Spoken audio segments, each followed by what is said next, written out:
Good morning, everyone, and welcome. We have everyone coming in right now from our waiting room. So thank you for joining us this morning for our February Professional Learning Series session. While you all are joining, just take a second and say hello in the chat box.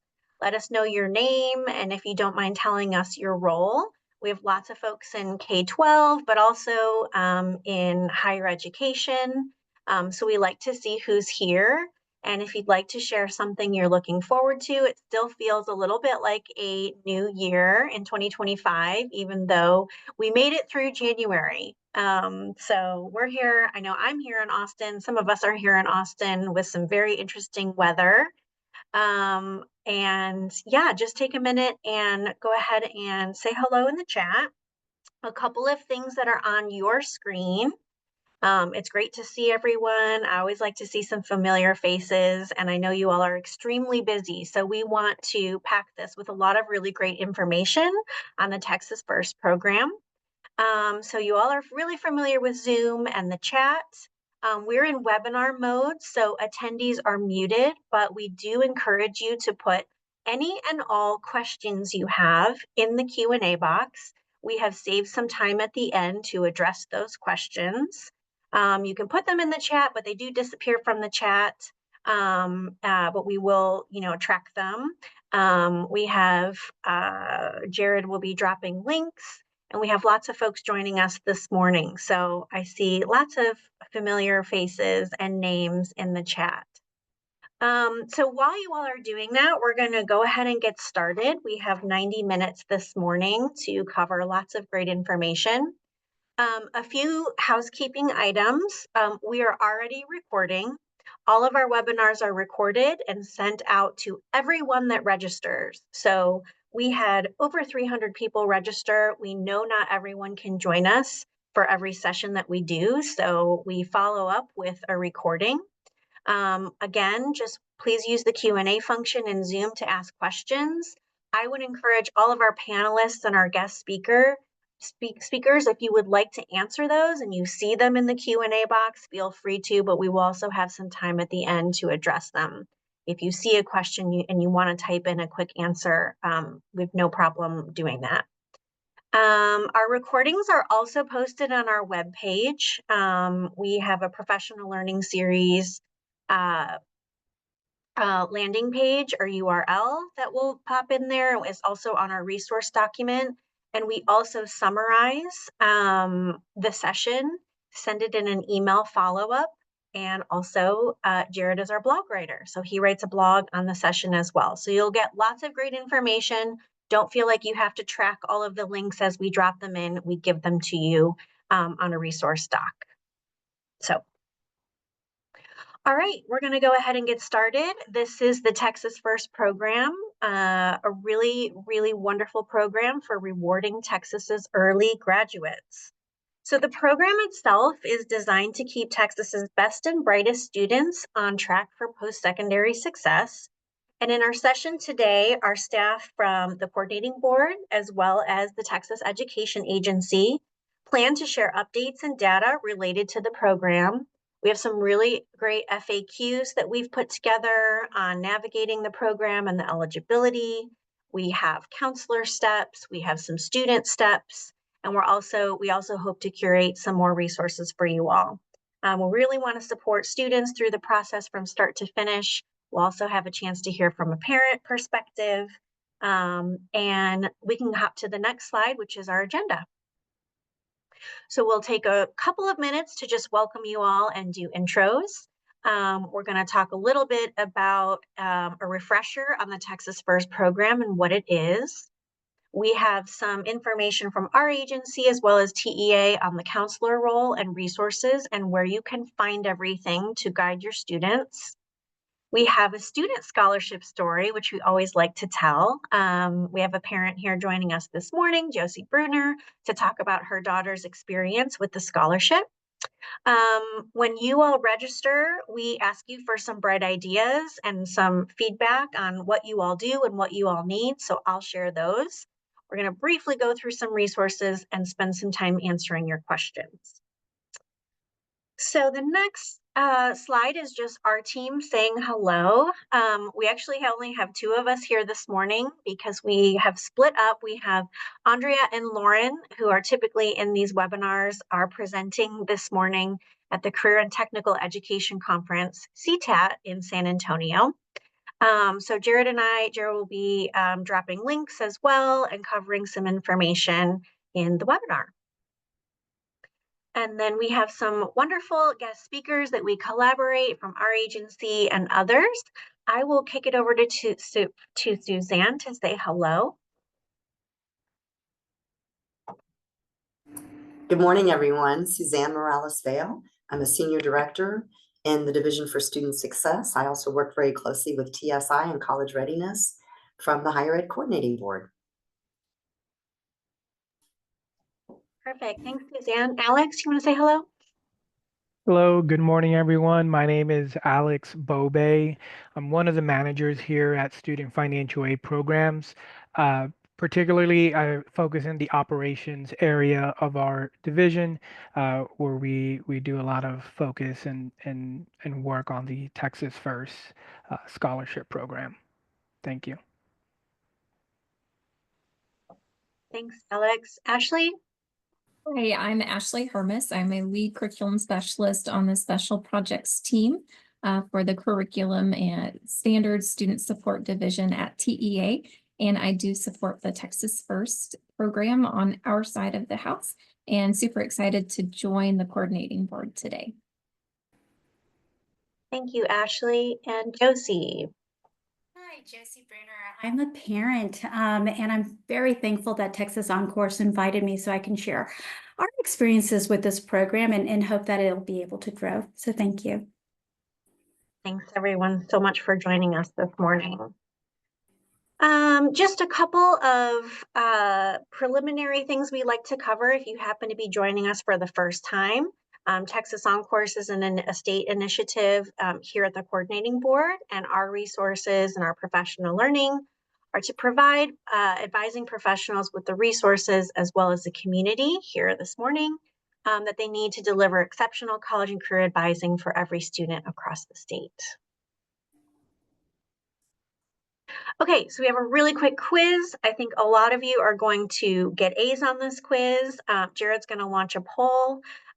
Really quick check-in here. Which institutions in Texas can award the Texas First Scholarship? Oh, wait, there we go.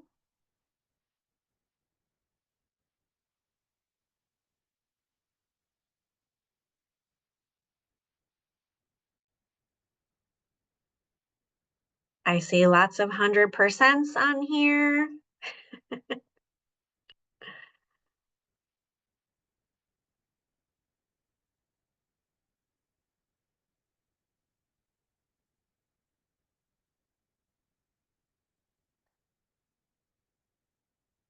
Yes, this is wonderful. So we had answer A is UT Austin and Texas A&M.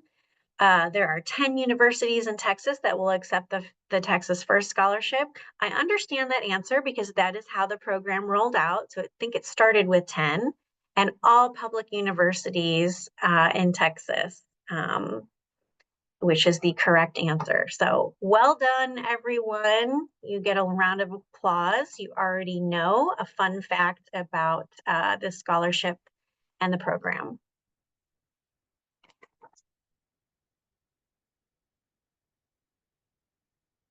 Okay, I'm going to kick it over to Suzanne, who's going to provide an overview of what the diploma program is. Thank you, Laura. So just a couple of comments real quick about the title. Texas First Early High School Completion Program. Very long. And I understand my TEA colleagues, they continue to use the full name because they don't want to confuse this program with another one. But from the coordinating board, we've kind of shortened it a little bit, and we call it the Texas First Program. And that comprises the diploma and the scholarship. And so if you hear us talk about the Texas First program, that's basically the same program as this one, as the Texas First Early High School Completion Program. 2 sessions ago, we're currently in the 89th session. So 2 sessions in the 87th session is when this program was established. And initially, the statute required the coordinating board to convene the original 10 Research One and Emerging Research One institutions in Texas, the universities, to convene them. And we all got together and they helped to inform what the eligibility requirements would be for this diploma and as per statute. And so we went through that process, the iterative process, and we submitted for public comment. And then finally, the rules became approved by our board. And you can see here, all of these are live links, and you can see the eligibility requirements for the program are outlined in section 21.52. And then also the rules for the actual scholarship component of this program are outlined in subchapter T. So again, these are live links. I'm not sure, I'm pretty sure that this will get shared. And so that can take you directly to the various components of the rules. So the minimum requirements, and as I go through these, I'm just going to touch on a few additional, a bit of additional information based on the amount of comments and the areas of confusion sometimes that counselors come across when they're looking at helping students qualify for this program. So the first one is the 22 high school credits. The most common question we get is it any credits? And the answer is yes, any credits. This diploma does not specify which 22 credits. Please note though, because there's still some EOC requirements, we know that students will get the basic core areas. And because of some other requirements in this, for this diploma, we know that students will get the basic core areas in terms of their high school credits. The GPA is 3.0 on a 4.0 scale. If your school district has a different scale, we would ask that your administrators go ahead and make it on a 4.0 equivalency. The next requirement is 80th percentile on one or more of these. You only need one. And the most common question we get is, where do we find out the percentile? And the answer is on the student's score report. So ACT, SAT, PSAT, MNSQT, those score reports not only give the raw score or the student's overall score, but also the percentile. And if it's between 80 and 100 in terms of the percentile, then your student has met this requirement. Now, in lieu of the 80th percentile requirement, if the student has a GPA in the top 10% of their current class, and that calculation has to be made either in the semester the student is graduating or the semester prior. So it could be either one of those. But if the student is in that top 10%, then they also meet this third bullet requirement. The fourth one pretty much comes automatic. We know students automatically engage in courses, and then the required EOCs. So that would be, notice there's only three EOCs required. It would be English 1 or English 2, Algebra 1, and Biology. And real quick, let me just go back to the third bullet. With regard to the TSIA 2, you see the little asterisk there. The 80th percentile for that, that's the only one where you need to meet in both subject areas, because there is no combined or composite score with the TSIA 2. And in math, it would be 969 minimal. And then in ELAR, it would be the 958, of course, plus an essay of at least 5 or better. So if the student has met either of both of those, then they have met the 80th percentile if the student would like to use the TSIA 2 to meet the third bullet. This is the pretty much final requirement, and this is the one that causes the most confusion for counselors. And that is demonstration of mastery in the 5 subject areas. You'll see on the left, they list the 5 subject areas. And let me just say some of the most common questions. There is no high school course that counts, even if it's an honors course or even if it's the AP course, not the test, but the AP course. Those courses do not count to meet the demonstration of mastery. What does count, if you see it on the right-hand side, either the first option would be the STAR readiness score of 4,000 on Algebra 2 or English 3.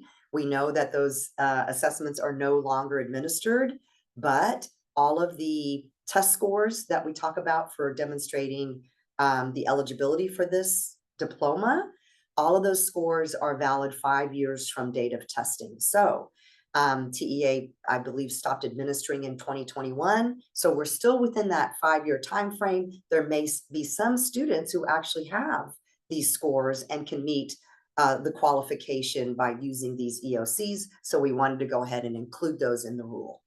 So again, for most students, though, that first bullet on the right-hand side is not going to be very common. The second and third are going to be the way that students can meet the demonstration of mastery in each of those areas. The second bullet is credit earned in the core curriculum of an institution. Most of the time, that credit would be in a form of dual credit, but it doesn't have to be. The student can go independently of their school district, and often most local community colleges, they can apply, take a college course through the local community college, and if they earn at least a grade of C or better, and most importantly, if that course that they completed is listed in the institution's core curriculum, that's the other part that needs to be verified, then it would meet this demonstration of mastery. And this, of course, is in the related subject area. And again, it would be the core curriculum of the institution that is offering the course that the student took and successfully completed. The third way to demonstrate mastery is meeting the standards outlined in Figure 1. And Figure 1 is on the next slide. And this is basically using assessments. So you'll see the assessment instrument on the left side, on the far left side. And you can see there's a wide range. This includes the AP test, CLEP test, IB tests. GED, let me just make a quick comment about GED. There are some restrictions with regard to students who can take the GED. So again, though, however, we may have had some students through some whatever they experienced in the past that do have a valid GED score. So we wanted to include that for those students who do have one. But in general, that is a very restrictive test and used for certain purposes. So again, the assessment is listed on the left.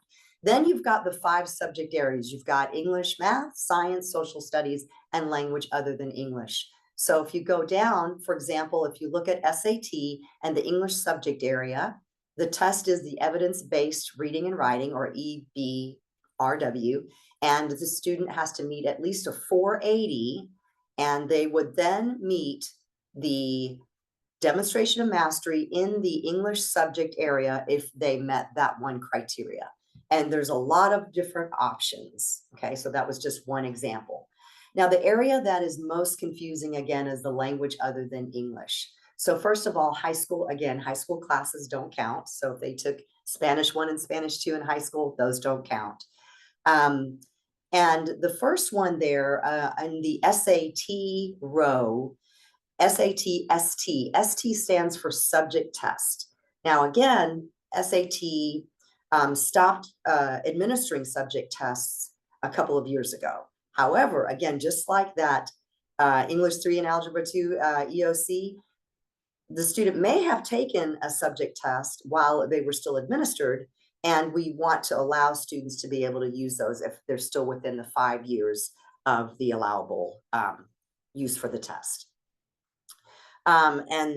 Just to remind everyone also, for language other than English, besides the world language, American Sign Language and computer science also count. So that expands that opportunity a little bit more. An AP test, subject test score, again, subject test in the related, in either a world language or computer science. CLEP, again, and then IB would be the language acquisition subject test. And then we added a new option at the very bottom there, the last, called FLATS, which stands for Foreign Language Assessment Testing Service. This is a language test that has 59 different language options. And students then go to the FLATS assessment.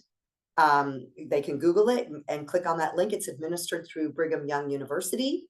And students have the opportunity, if they meet all of the technology requirements and the appropriate test setting requirement, they can take the test, this particular test, from their home computer if they meet all of the eligibility requirements. They would also need to engage and get a proctor, but all of that information is on the FLATS website. And the passing score is a little bit confusing, but it would say pass, and then it would say 101, 102, or 201. So any of those would be a demonstration of mastery. A little bit more information about the FLATS test, and you can see the URL is at that last link.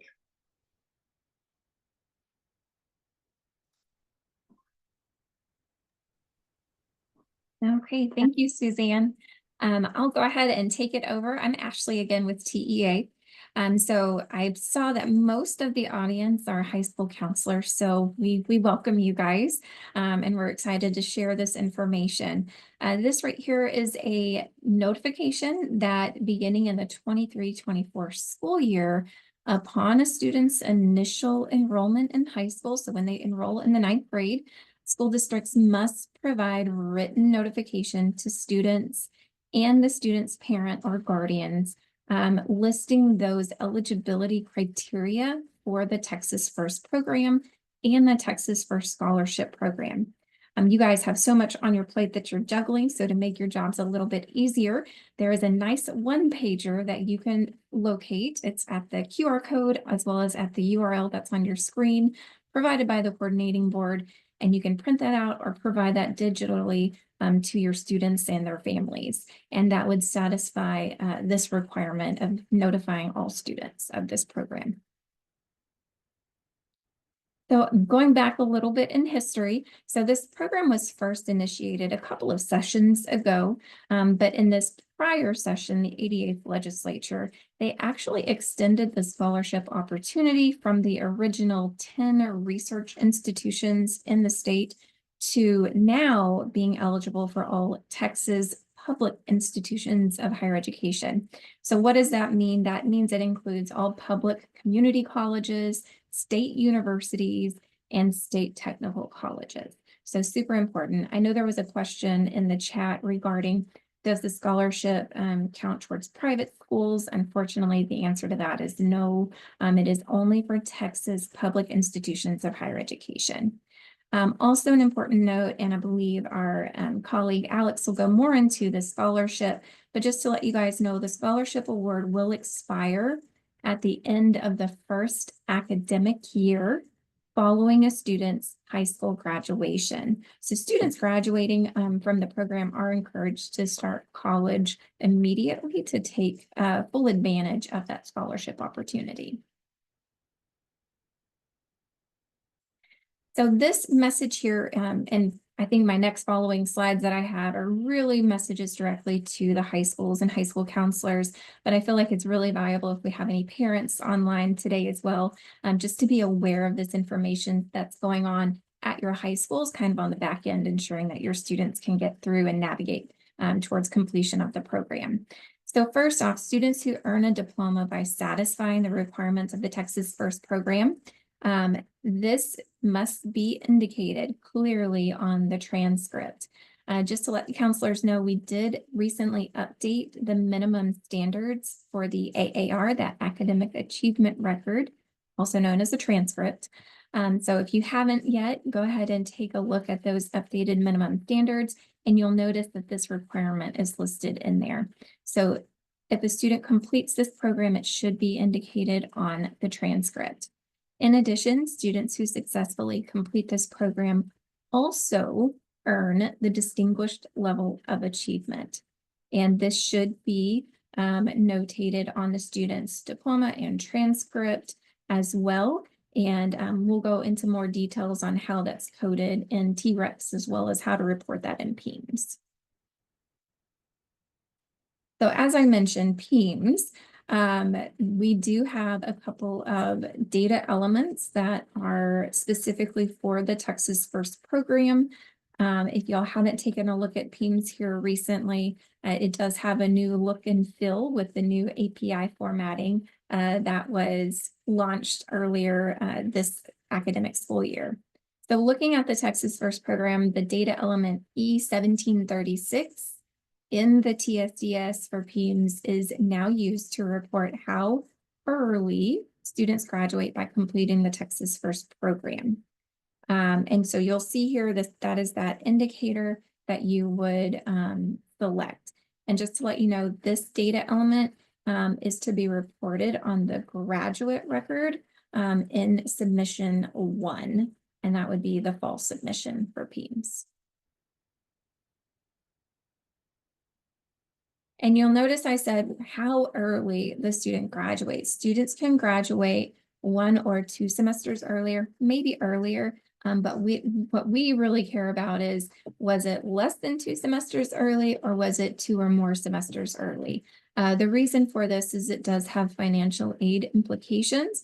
How much of the scholarship award can the student receive is determined by this indicator here.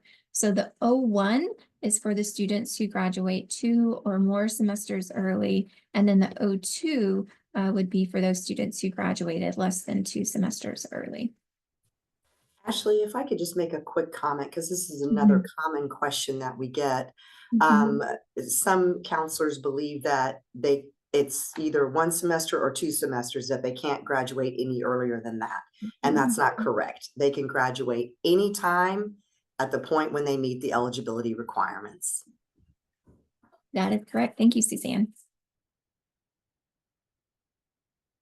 So additionally, whenever you are reporting your graduates, there is a diploma code number 40, and that could be a new name for you guys, diploma type codes. These were formerly called graduation type codes.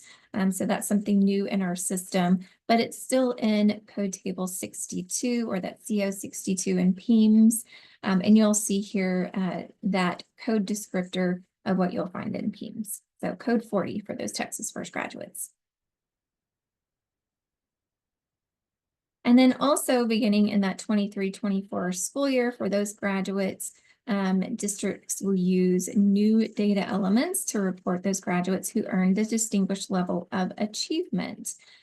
So this is something that we have rolled into it. If a student has graduated with the Texas First program, you've indicated on the 1736 code, you've indicated that 40 marker.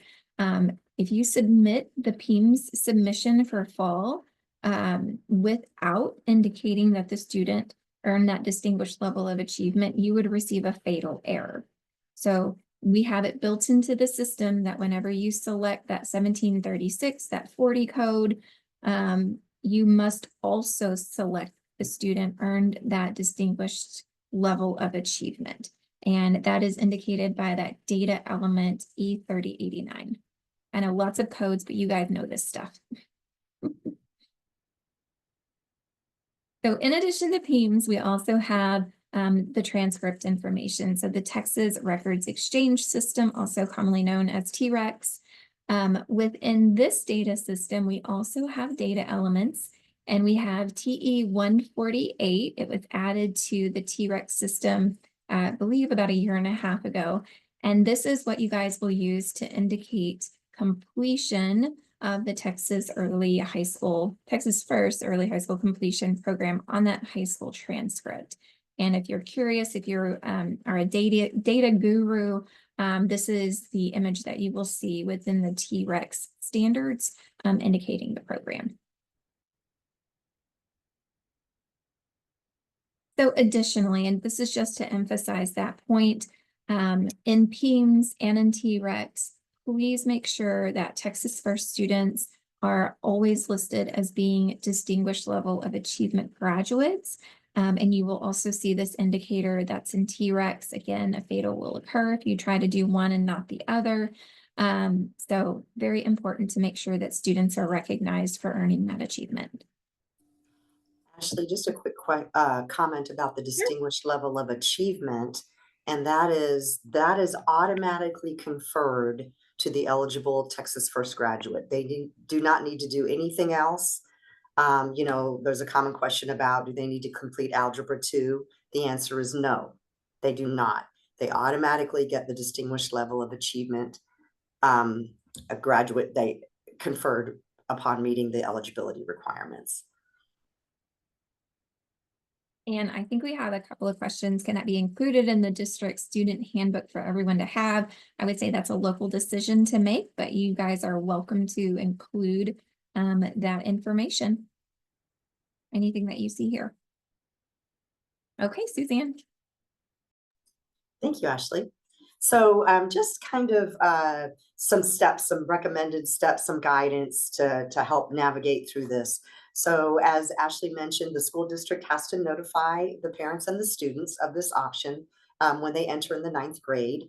So, you know, whether depending on whatever policies or practices you have at your school district for the high school students, the counselor will help identify students who are interested, and students may come to them, or the counselor may reach out to them and say, hey, you might be a good candidate for this.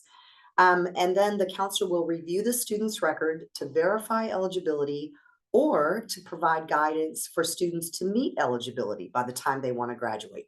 And I think I saw a comment in the chat that someone wanted me to repeat the 2 options. So the student can graduate again 1 semester early or more than 1 semester early. And under the more than 1 semester early, theoretically, they can graduate as early as 10th grade and even 9th grade. Probably would not be very common, but sometimes for transfer students who have met the eligibility requirement, as long as they meet the eligibility requirement, at that point, they would be eligible to graduate. So then the 3rd step, the counselor and the student review the admissions requirements for institutions where the student is interested. So that's, remember, the conferring this diploma, graduating with this diploma does not relate to admissions. In other words, students still have to be admitted to the institution they want to attend. So many institutions will have special early high school graduate admissions counselors or advisors. We recommend that you reach out to those folks specifically, and then they can tell you, oh yes, we understand you're graduating with this diploma, but you will still need to be sure to meet XYZ. And so if you reach out early, then you'll be able to know, may not necessarily be a Texas First eligibility criteria, but it's something that I'm going to need to also meet before I graduate so that I can be admitted to the school that I want to go to. And that would be also number 4, the early graduation admissions advisor. And note, I would highly recommend to ask for an early graduation admissions advisor, because the typical advisor may not even be aware of this program. Then completing and submitting Apply Texas, and you know, any other steps, of course, that the admissions advisor would bring. And for some reason, number 6 is cut off on my slide, so I'm not able to see. Oh, there we go. Student completes and submits the FAFSA or the TAFSA.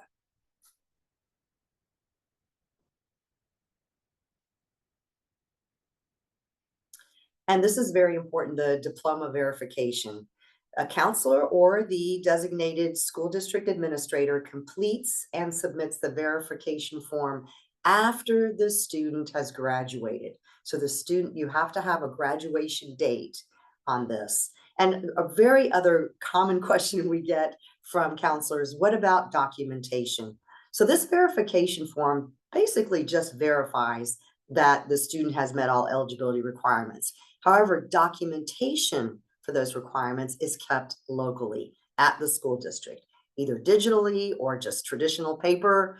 So for example, any test scores, and students are responsible for getting those test scores to the counselors. Your district should determine whether official test scores would be required, and any other, like for example, documenting that the dual credit course or that the college course completed was actually in the institution's core curriculum. That would be another documentation. All of that, again, is kept locally at the school district in case of audit purposes.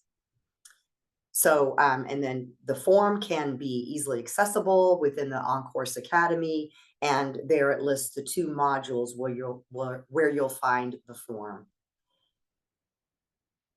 And then, of course, the ISD official makes sure that they use the appropriate PEMS code, just like Ashley just went over.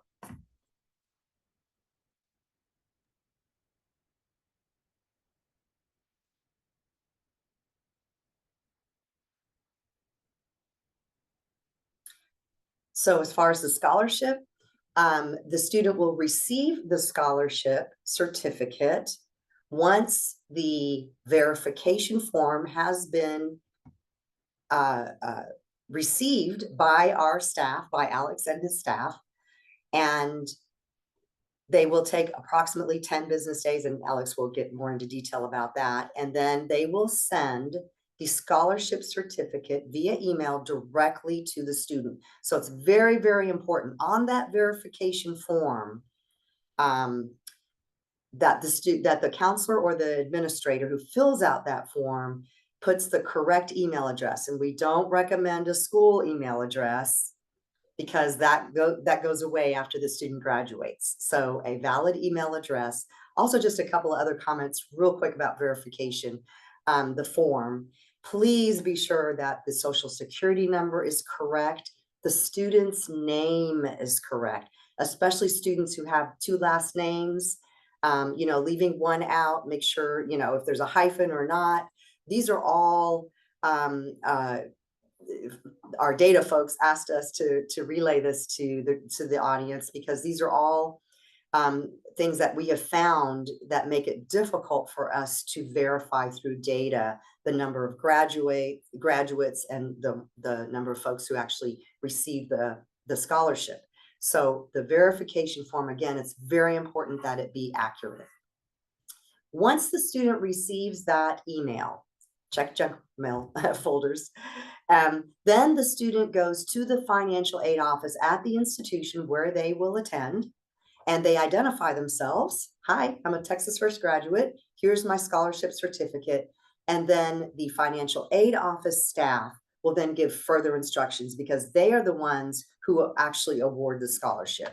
We don't, coordinating board doesn't award, TEA doesn't award the scholarship. It's the actual institution. So they will then go ahead and give the students further instructions.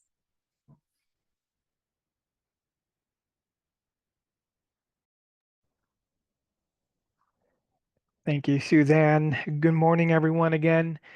As I mentioned earlier, my name is Alex Bobay. I'm with the Texas Higher Education Coordinating Board. And I wanted to take a couple minutes just to talk about some points related to the Texas First Scholarship Program. And I wanted to start off by just giving you an overview. As Suzanne mentioned, she talked a little bit about the verification form. So I kind of wanted to show just real quickly what occurs after that verification form is received by my team. So once the counselor submits that verification form over to the coordinating board, my team will review that submission, and they'll do a couple of edit checks to make sure that everything looks valid and accurate. If not, they'll usually reach out to the high school guidance counselor. But if everything looks good on the form, the verification form itself, then that triggers my team to take one of 2 steps. So the first step is we create the scholarship so that we're able to send that over to the student, to the email that was provided on the verification form. And then we also include the student, excuse me, the student on an institutional roster that the institutions of higher education will have access to. So that when that student goes to the financial aid office, let's say at the institution of higher education, and they identify themselves as a recipient of the Texas First Scholarship, that triggers that institution of higher education to access the roster that's available to them to confirm eligibility. At which point they'll then apply that state credit to the student's charges. And then from there, we'll work directly with the institution of higher education to collect data to determine how, to who they submitted or awarded, I should say, the scholarship so that we can start the reimbursement process and getting those funds over to those institutions of higher education.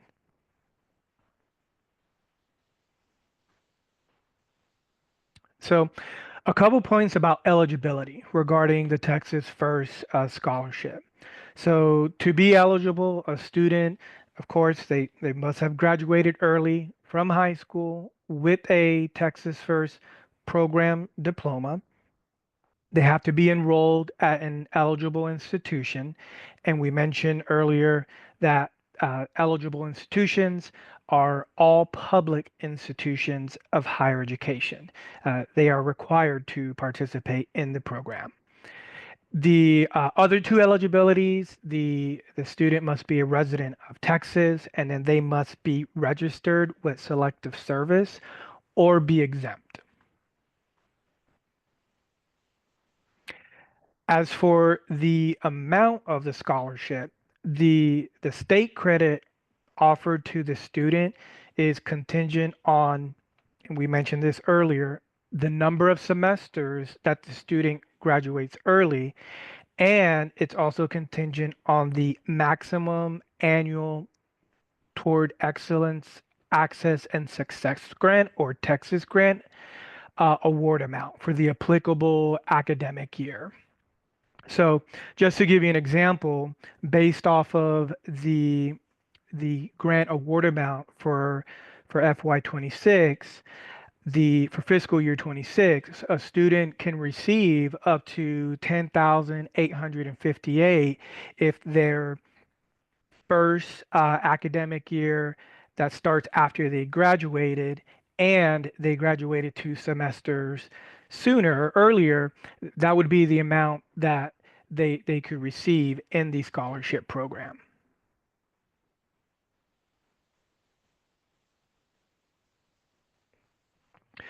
So again, this is more specific to our institutions of higher education, but I thought it'd be helpful for counselors who kind of know how a institution of higher education is applying that state credit.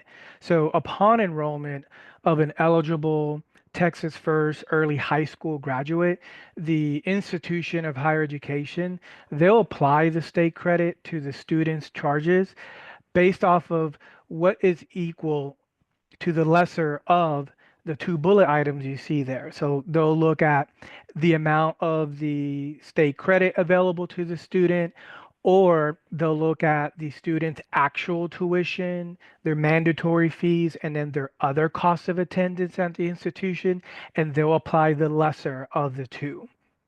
The amount of the state credit offered to the student may not be considered in the calculation of any state or institutional need-based aid awards or the calculation of the student's overall financial aid unless the combination of the credit and the other federal, state, or institutional financial aid exceeds the student's estimated cost of attendance. So it gives you a little bit of an idea of what the institutions of higher education are going to be looking at when they apply this award to the student's charges.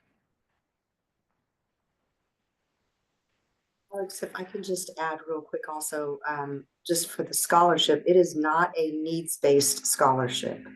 So even though students fill out a TAFSA or the FAFSA, the outcome of that does not impact the student's eligibility for the scholarship. It is not needs-based. It's one of our few programs available for students that is not a needs-based program. Yes, thank you, Suzanne. The next couple slides, they're just some resources that we've developed. They were developed more so to assist our institutions of higher education, but I feel like they do contain useful information that either a high school guidance counselor may find useful, or parents or students themselves. So this particular website here is on our agency website, and as someone mentioned earlier, you'll have the ability to save this link so that you can look at some of the web pages that are embedded on this page of our website. We've also developed program guidelines and fact sheets, again, geared more towards our institutions of higher education, but I feel that it does have useful information regarding the scholarship program that is accessible to anyone in the public.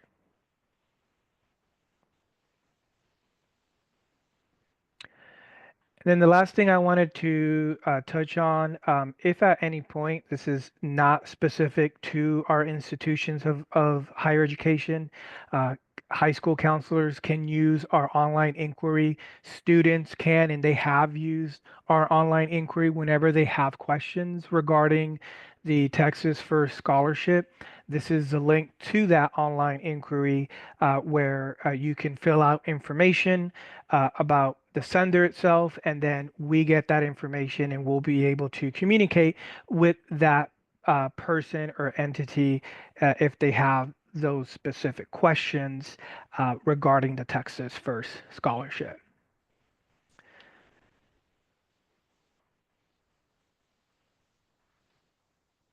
Okay, thank you so much to Suzanne and Ashley and Alex for covering all of that really detailed information. We're just gonna quickly do a quick true or false question here, and you can pop your answer in the chat, and then I'm gonna turn it over to Josie to talk about a student experience. So true or false in the chat, counselors and school administrators, really any educator, can access the Texas First Diploma Eligibility Verification form within the Texas On-Course Academy. It's in a couple of different places, and it can be searched by just putting in, you can do it like a Google search once you're logged into the Academy for that eligibility form. If I could just add, Laura, real quick, it's Sure. very important that a bona fide school district employee fill out this form. So parents shouldn't be filling this form out. The student shouldn't be filling it out if somehow they gain access. It is protected under and accessible under Texas On-Course, which requires a login. And by the way, if you're not part of Texas On-Course, you know, and you need access to this form, you'll need to create an account. But again, it's got to be a bona fide school district official who is going to be filling out and submitting the form. Perfect. Thank you, Suzanne. Okay, so moving right along, we want to talk a little bit about a student scholarship story. So I'm going to turn it over to our colleague, Josie Bruner. Thank you so much, Laura. So when Texas On-Course first asked me whether or not I was interested to present my students' perspective, it was like, I have no idea. So I quickly texted my daughter, who graduated under Texas First for the class of 2023. And, I was like, hey, they're asking me to present the story of, how you did with this scholarship. Should I?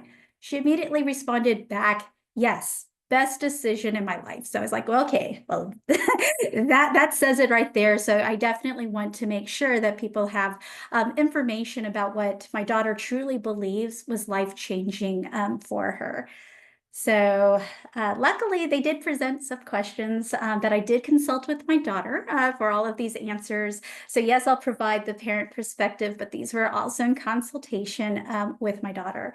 So the first one was what contributed to my student graduating early. And I was so happy to see all the counselors who are in this webinar, because that is really the true marker of success for my daughter. It could not happen without the support of her counselors. And it was the class of 2023, so they had very limited information about the program.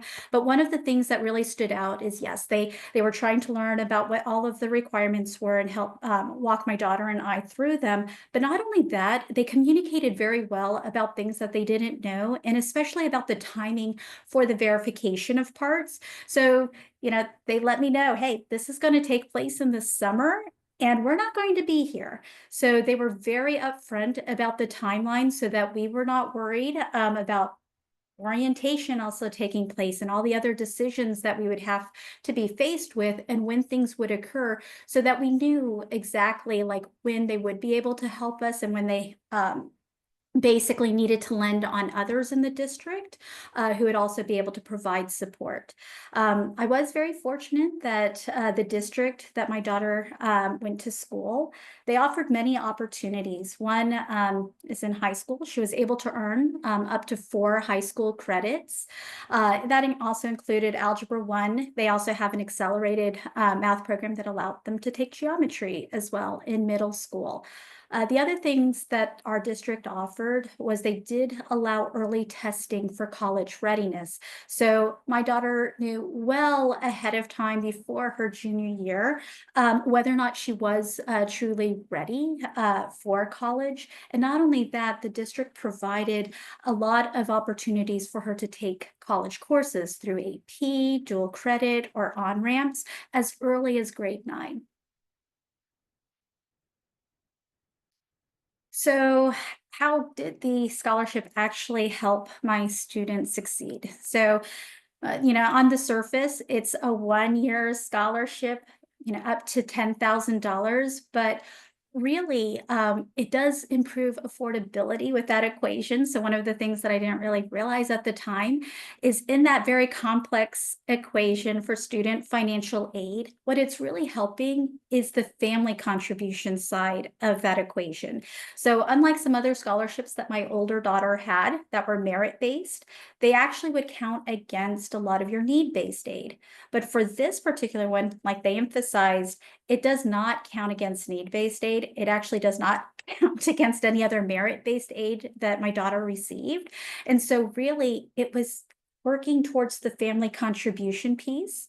I am a mother of 4 with 3 in college at the same time. And so basically what I didn't have to worry about the family contribution for my 3rd daughter, I was able to then contribute to my other children.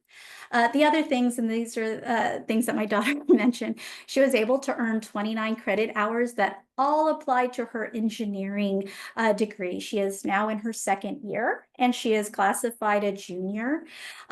She went easy on her first semester, so she only took 13 credit hours, but she was able to get all of those credits in engineering. And one of the things that she would talk about is that she was actually able to take a lot of the courses with her cohort. So there were students who were coming in from early college, high school, that for certain classes, they might be taking it with juniors, but she had actually a lot more classes that she was taking with her cohort at the time because she was starting off as a true freshman.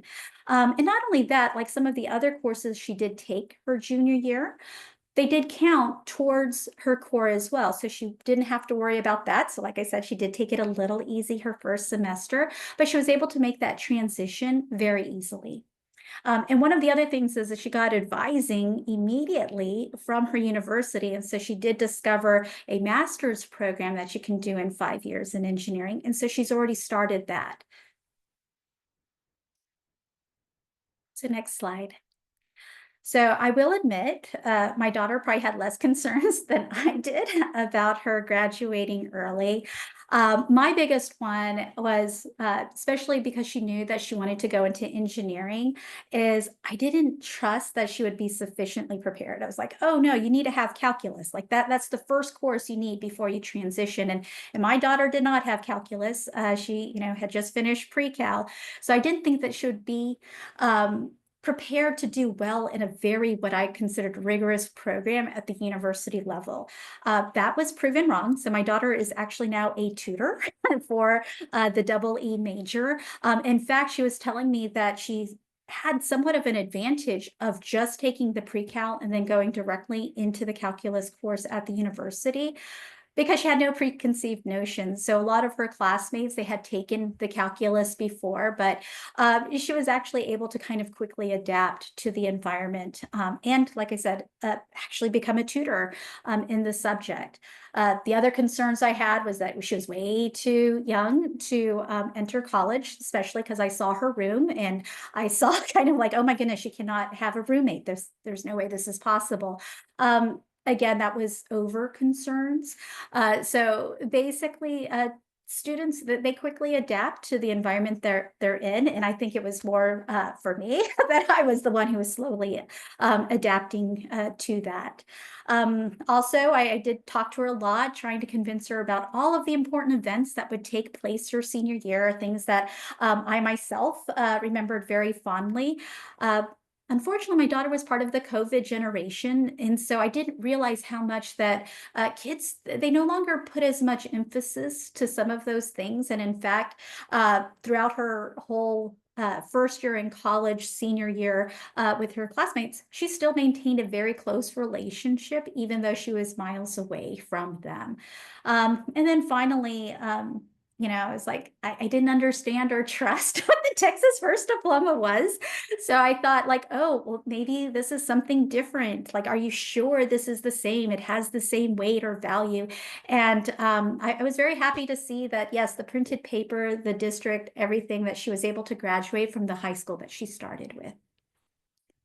Josie, can I just add a quick comment about institutions? And when families talk to the institution and talk to the counselors, there are institutions of higher education, universities that have that recruit students from early high school graduation programs, and they have special areas in the dorm. They have special peer and mentor programs. So, I encourage families when they're looking to find the best fit university or college for their student, especially early graduates, to see what kind of services and additional support the student will receive as an early high school graduate. No, perfect. Well, and like I said, she was able to adapt. And so luckily the institution, because I think she was part of like the first cohort, they were able to provide, again, sort of the resources she need to make that transition.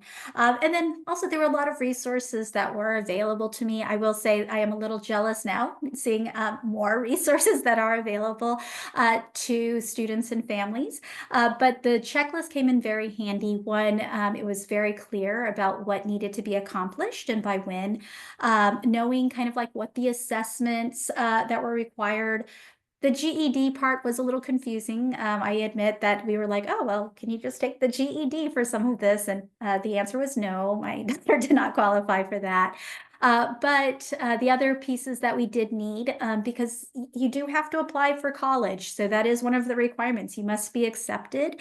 And so just making sure, like, we were lucky because she did have siblings who had gone through this process, but also knowing that the counselors were able to provide all of those same resources as her older brother, who was also going through this process at the time. And then finally, there are a lot of things that I kind of wish I did know back when I was going through the process with my daughter. And the advice, and I'm very glad that there's a requirement that lets families know well ahead of time about the option and the availability of the program, because it does need to be a commitment well before your junior year. My daughter, she made the decision in in the spring of her junior year. And that was somewhat of a struggle because we did make a lot of things where, for example, we missed the priority deadline that was set for financial aid. The other piece is, for the science requirement, she only had one AP course that she was taking, and it's a very difficult one to get a 3 or higher. And so she was starting to get a lot of anxiety about whether or not she's going to meet all of the qualifications. So one of the things that we did do, luckily, with the help of our counselors, we registered for the ACT much later than anticipated, and she was able to actually get the results from her AP exam sooner than her AP results. We didn't need the AP results because she did make the 3 or higher in the AP physics. But it was nice to have, again, for my daughter, that peace of mind that she already met the requirements, because one of the other things that, we didn't think about at the time is you already start building up the anticipation that you're accepted into college, that you're able to enroll, you're doing orientation, only to think, I'm not going to know until July and June that I actually met. That was a lot of anxiety for my daughter. And I was very happy that there were alternatives, that we were able to verify all of those things sooner. So she didn't have to attend college orientation and register for classes, only to find out in July that she didn't meet. So I was very happy about that, and the counselor working with us to get those alternatives. And then finally, and this is sort of like a minor point, but I didn't realize housing was a complication for people who are not 18. Luckily, the institution that my daughter went to, they had guaranteed housing for first years. So that was not an issue. But when we started looking at it, mainly because, again, with that timing and her doing it very late, we did not apply for housing until the summer.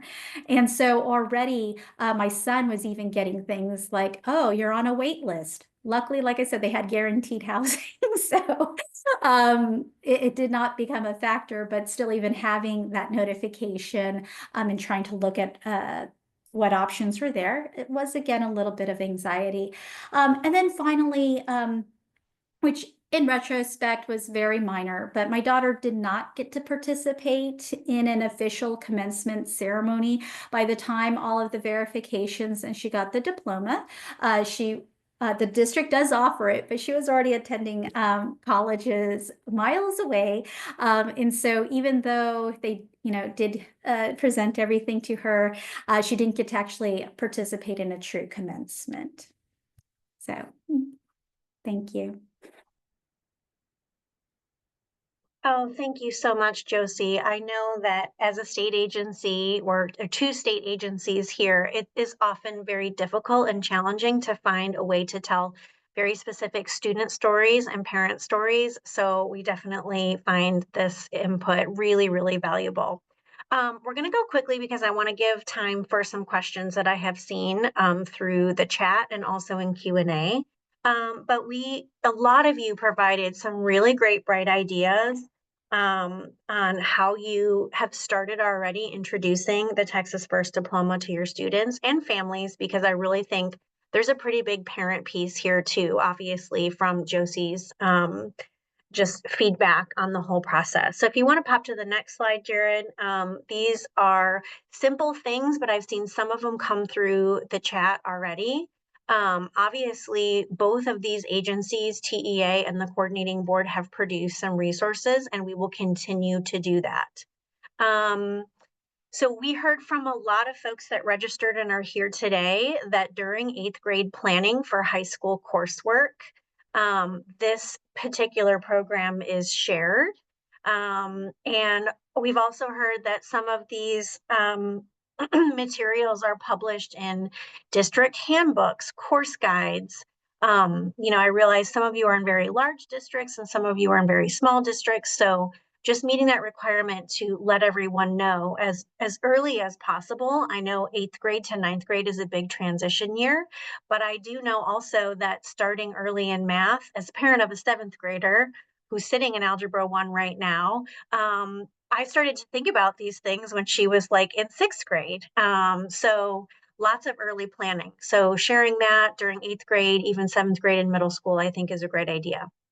Obviously adding to district handbooks and course guides, and including links and information in parent newsletters, potential Zoom meetings that you have, parent night sessions, social media. And so actually this next slide is, we sort of wanted to know kind of like what else you all need. So we do recognize that there are some challenges and there's confusion because it's a very detailed program. And that's why we all came together today to go over some of these details. I've seen some timeline questions on qualifying students. So hopefully we talked a little bit about the process, but we will also, if we do not address your question that has popped into the chat today, we will transcribe it and take it back and hopefully answer those and be able to send those out via email. Hopefully we've clarified some of the understanding for the full requirements, cleared up some of the process questions, and talked about the financial aid benefit for students. This is still a relatively new program, but we had a lot of people interested in attending this webinar. So we will continue to create resources to send directly to families so that you can share that with them. All right, you can go to the next slide, Jared. A couple of resources are ready that are extremely helpful. Suzanne covered steps on a slide, and this is actually a handout that has recommended steps and reminders, and it is combined for counselors and students. So they talk a little bit about exactly what those steps are that counselors should take, identifying student interest, reviewing student eligibility. So we're in the process, obviously, of reviewing and updating this as we do annually. It's already available for you, but this is something that you can share with students and families and other counselors you have with questions. So you can go to the next slide, Jared, and I'm actually going to turn it over to you because I know you had there are a few things to announce, and then we'll be able to address the questions before we close at 11:30. Yeah, thank you, Laura. Just wanted to shed light on our monthly professional learning series. We've had a great session today. Thank you to our presenters and everybody that's joined us today. That was really helpful information for everybody here. I do want to highlight our next session on March 18th, 2025. That'll be on a Tuesday at 10 a.m. Central Standard Time. It'll be leveraging the Texas Oncourse College and Career Readiness curriculum. Our curriculum writers will share the structure of a lesson for the Texas Oncourse College and Career Readiness curriculum. They'll share the structure of a lesson, teaching strategies, the curriculum scope and sequence, online student learning modules that support unit content, and how to use the Texas Oncourse Academy to enhance curriculum lessons. I'll go ahead and drop a registration link in the chat as well. That way y'all will have that.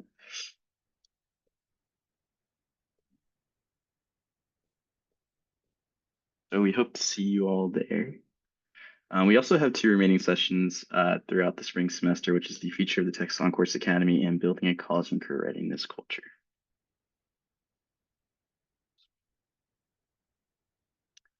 We also have our MyText Future Learning Institute webinar series. Our 3rd session is actually rapidly approaching on February 20th, 2025, which is next Thursday at 10 a.m. Central Standard Time. In this presentation, learner or educators will have the opportunity to access ADV's advisor messaging platform through MyText Future.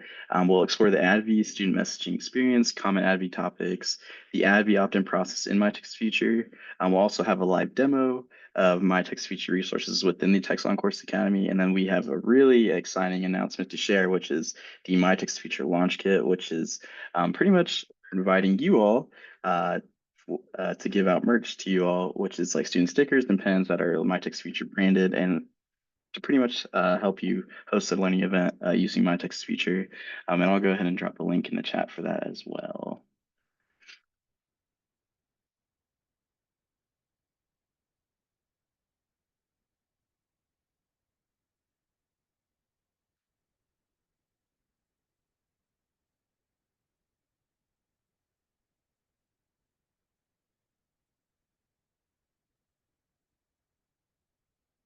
And I do want to highlight the Texas On-Course Network newsletter, your monthly toolkit for college and career success. Most recently, our February edition actually just released yesterday, and it was over National CTE Month. But there's also an abundance of other resources from the Texas On-Course Academy and My Texas Future, including a direct admissions frequently asked questions document, which would be really helpful for any outstanding questions about the initiative. And then we also have like a really great informational one-page handout for My Texas Future and the Texas Higher Education Coordinating Board for your students and parents that outlines step-by-step guidelines for the direct admissions process as well. And I'll go ahead and drop a link for the latest newsletter rendition too. And then you can also subscribe to the newsletter through that as well.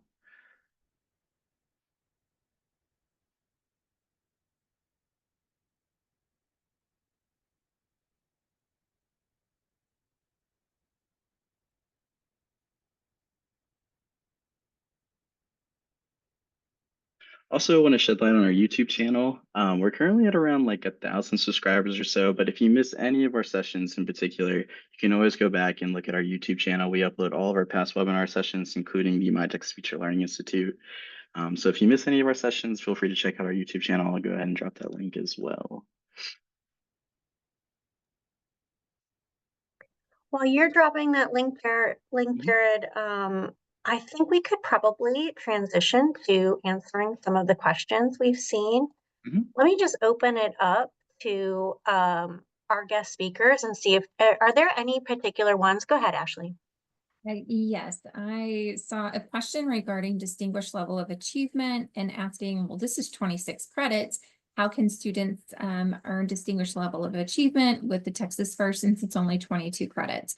The simple answer is to really think about how do students earn high school graduation or high school diploma? One option is through the Foundation High School program. According to those guidelines, students would need to earn 26 credits, your algebra, your other requirements for distinguished level achievement, your endorsement, etc. A completely different pathway, which has nothing to do with Foundation High School program, is Texas First, and you follow those eligibility criteria. In fact, the Texas First program, all of the rules that govern that program for the most part are located in a different section of rule in the Texas Administrative Code. So just think of them as just two separate options.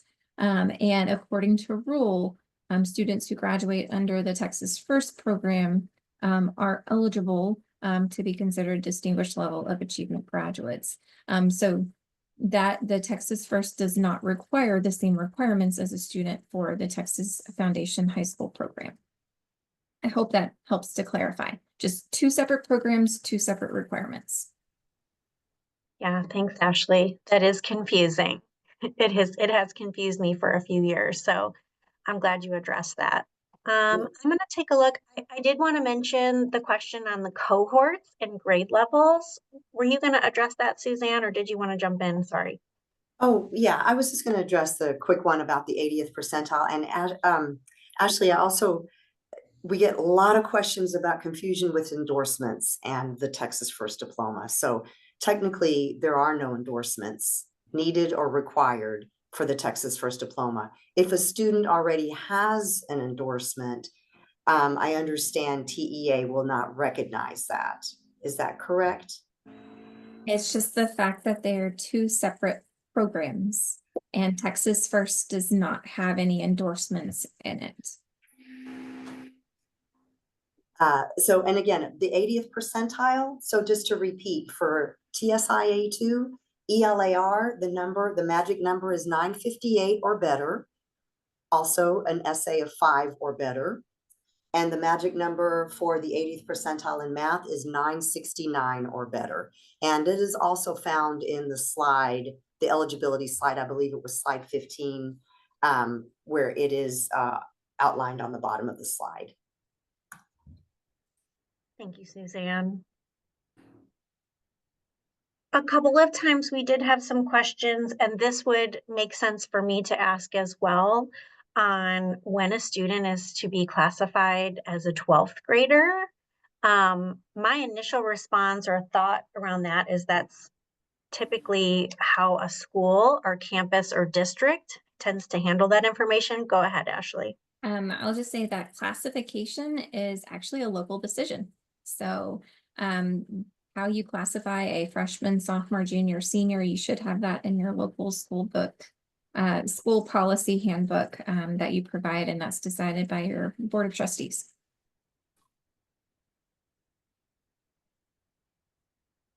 The question about AP scores for the subject area eligibility, this is something that Josie talked about as a parent. It's very important if you're going to use AP scores to qualify for the diploma that you time it in such a way that you receive those scores back, because you cannot graduate until under this diploma, Texas First, until you have all of the eligibility requirements verified. That means score reports in hand. Now, we understand some school districts will wait for those AP scores to come in and then allow the student to graduate once they verified that they've met the 3 or better on that AP score. And so they sort of have a floating graduation date in the summer, but you need to check with your school district if that's an option for you. Great, thanks, Suzanne. Another one that's in the Q&A, my student is planning to take Mandarin through credit by exam / acceleration exam. He's a native speaker. Does he still need to take the FLATS test to be in this program? Okay, so I'm not sure credit by exam or acceleration exam, those do not qualify. It either has to be an AP test or a CLEP test or FLATS. So those are the only, referring back to that figure 1 chart, I believe it was in possibly slide 17. Anyway, in that area, there's that chart, and on the left-hand side is the list of all acceptable assessments that can be used to meet eligibility for this diploma.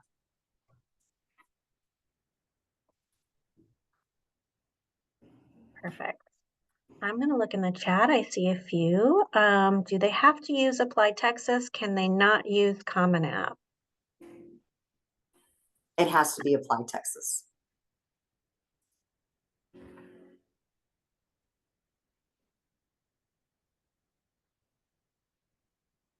One other thing that I just want to add in general, some school districts we understand from hearing from parents and some counselors also, that some school districts are adding additional eligibility criteria. For example, they're saying the student has to apply locally at the school district for this diploma at the end of their sophomore year. Those are not allowed. And when I say those, additional requirements set forth by the school district that adds to the eligibility, that is not allowed. So if you're a parent, or even if you're a counselor and you feel like there's something that's being added for the student to be able to consider this diploma, please feel free to reach out to me, and I will be more than happy to review whatever it is that they're trying to add and be able to clarify whether that is allowable. And then one other question on non-traditional. What about taking courses non-traditionally, such as on Edgenuity? Will these courses count? Towards the credits? Yes. If, however, they're doing these the non-traditional way, if it is through a bona fide Texas public school district or Texas public charter, then that school district or that charter will verify that these are legitimate credits, and they would count towards the 22 credit eligibility requirement.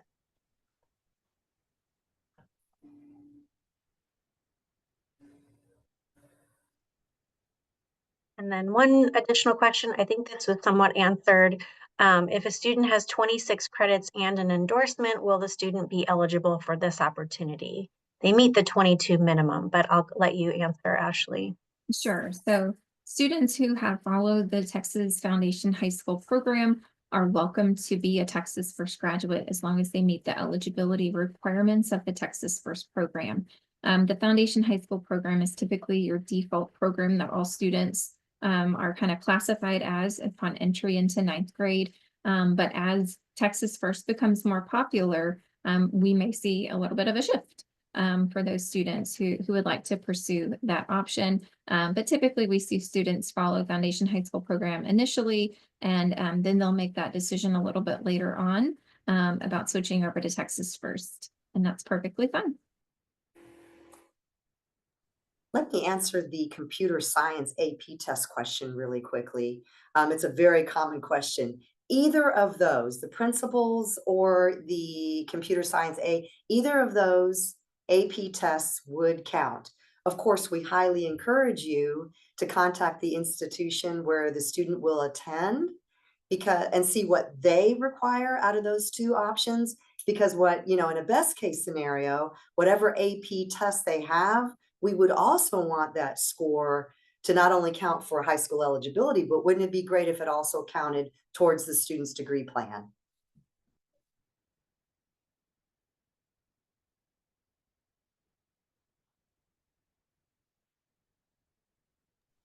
Sorry, I was muted. Taking a look at some of the other questions, and I don't know if we have this data, but we did have a question: how many students have graduated as a Texas First early grad? Anybody happen to have that here? So that's a great question. That's why I was really emphasizing the importance of having accurate data submitted in the verification form.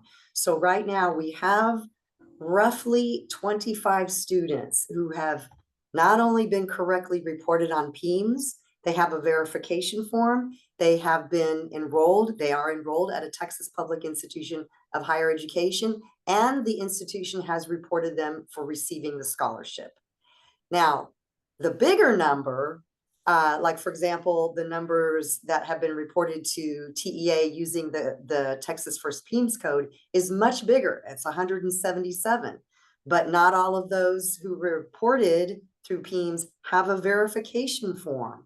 And then the other way around, we have some verification forms, but they weren't reported by their school district with the appropriate PEIMS code. So there's a lot of follow-up that we're trying to do to get this data accurate. Also, verification forms, they're submitted, but the Social Security is incorrect. The name is incorrect. So again, we're still trying to do a lot of cleanup, if you will, and confirmation, but those are the numbers we're looking at right now, roughly. Preliminary. Perfect. Thank you, Suzanne. Jared, did you have any other final? I think for the most part, answered a lot of the questions that we see. If we missed any, we can take a look. Anything else you wanted to add, Jared, before we close out? Nothing else. I do just want to make sure we get to the survey. We appreciate everybody's feedback here. We want to make sure these informational sessions are beneficial to you all.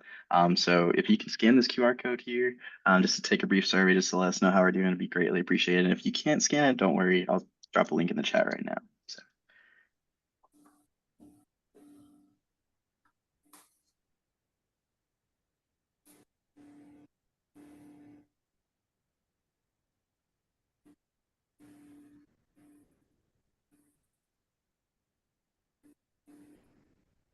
Yes, thanks everyone. This is only 3 or 4 questions. And we do look at your feedback as we design these and work with other agencies to talk about college and career advising in the learning session. Jared will follow up with all these materials, the slides, the recording.